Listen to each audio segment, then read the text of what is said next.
my near-death experience started in a sense while I was on stage with Stone Gossard. We were in a band together, Stone from Pearl Jam, and it was not Pearl Jam, believe me.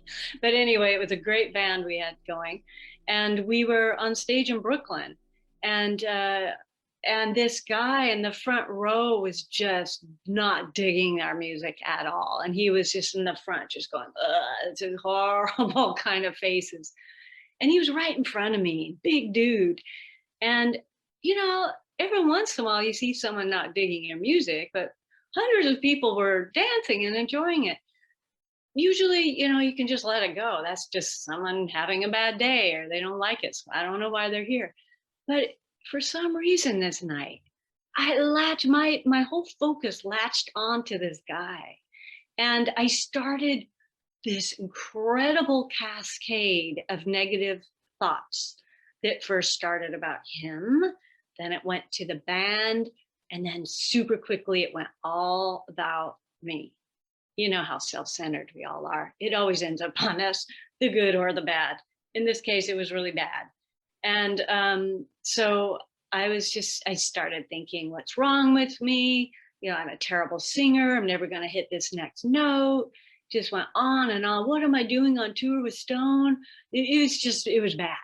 And it went on and on while this other part of my brain is performing, cueing, remembering lyrics, acting like everything's normal. And then a third part of my brain was like behind me, observing. You may have heard of the observer part of self. Well, that was going on. I didn't understand that at that point. I had these three parts of my brain going on at once. And I was just like, oh God, just let this performance be over. It finally ended. It went fine. I don't think anyone even noticed any weirdness with me. And in bed that night, I was thinking, what was that stream of negative thoughts about myself? And are they going on all the time? How do I get rid of them? I've had therapy. It's like, apparently that didn't kick them out. So I had this grand idea that I was going to kick out those negative thoughts by going to one of those camps that push your boundaries, and you develop courage and you do these scary things and you work through it and you come out like a superhuman. So I signed up for one. And months later, I was at this camp. It was a week long. And I can't tell you what we did because I signed a non-disclosure agreement, but I will tell you, it scared the pants off me every day. And I was consistently getting through the scary days, and they were super physical.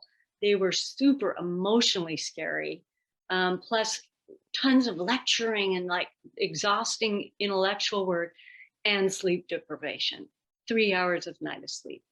And so I couldn't believe I was getting through this thing, but I was, until the last day, which was a endurance event. And we're out in the sun. It had to do with some weight I had to carry in the sun. I was sweating and getting through this thing. I knew it was the last day. And halfway through the event, things started going haywire. My body was like, you must be joking, sister. You think you're going to put me through this? And it was having problems. My senses started mixing up and I was hallucinating. I was seeing flashes of light. My legs were wobbly. I thought I would faint. I was hearing weird sounds and like reverb like that. And people were strobing. It was super scary, like nightmarish. What I found out later, it was I was having heat stroke. And you start having stroke symptoms and they mess with your senses. On top of the heat stroke was something much more dangerous for my body, and that's called hyponatremia, which is when the sodium gets washed out of your blood. Now remember, I was sweating all week and I was drinking tons and tons of water so I wouldn't get dehydrated, and I was washing the sodium out. Turns out my body doesn't hold sodium very well. So I had both these very strong life-threatening things going on at once. I got back somehow. I asked for a medic. There was not a proper medic. This poor guy was terrified when he saw me. And he, did all the blood pressure and whatever, was getting more and more afraid. But he did give me electrolytes, which helped my salt level. So he didn't know what to do with me. He said, let's take you back to your tent. And it was too hot in my tent. So he laid me under a tree. Thank God my best friend was with me and she held my hand. She was praying and doing Reiki on me. And one after another, each of my limbs started shutting down. And I could feel them going offline, so to speak. Basically, I was becoming just a torso and a head. I couldn't feel my limbs anymore. And I was screaming and crying and flipping out. And at that moment, that's when things got very interesting. This movie started playing in front of me. It was something I could see, but something I was also in. It was an experience. The movie was a replay, basically, of an experience that had happened 2 weeks prior at a rehearsal I was having with my brother. And we had an argument that day. And it was replaying it. I was in it and watching it. And it suddenly freeze framed at this moment. And a voice I've never heard before, it was like a neutral, male, calm voice said, and it wasn't out there, it wasn't my normal self-talk voice. It was something I heard that said, what were you thinking right then? And I thought about it and I answered. The second I answered, the image, the movie went away. A new movie began.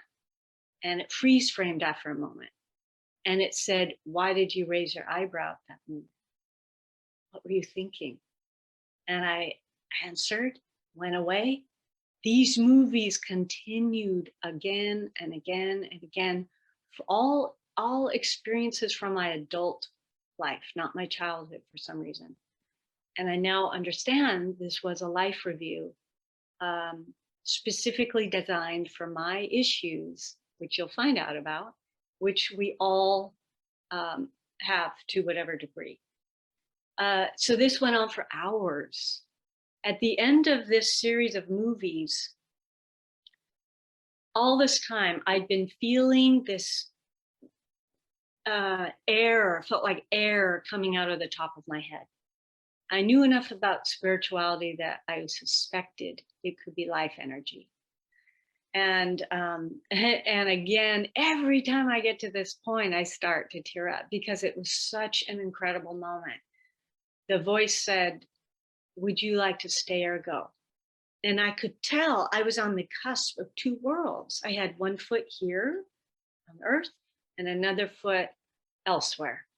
And you would not believe the level of joy and welcoming and love and comfort and non-judgmental vibe I got from over there. And it was very interesting to me. And I asked questions to the voice before I made my decision, which was, as you can see, to come back. When the moment I decided to come back, that feeling of that air came back into my body and all of my four limbs came back. And within a few minutes, I was exhausted and kind of beat up, but I was okay. I was alive. And for the next month, my life was like serious bliss. I was hearing music in my whole body.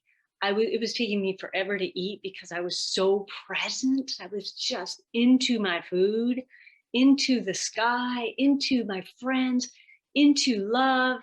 I was just like seriously reborn. And then life started slowly seeping back in. And I would eat while I was doing something else, or I wouldn't smell every single flower on every single block. And worst of all, the worries started back up.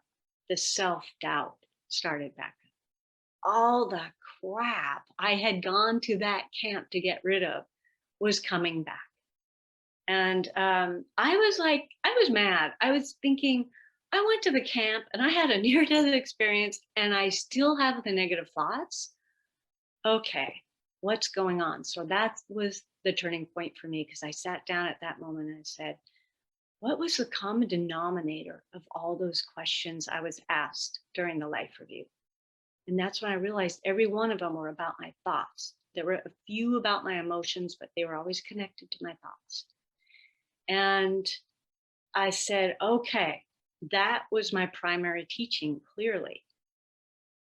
And what I understood at that moment is that what I now call mind loops, which are negative thoughts that start looping around like a crazy hamster. There's negative thoughts that come in your head and they can go. There's other ones that get lodged in there, like worry was a huge one for me. I couldn't stop worrying. It's like a bad song you get stuck in your head and you can't get out. And so what I understood is that repetitive negative thoughts, known as in my world as mind loops, are the source of the majority of human problems. And it's imperative that we stop ruminating on them.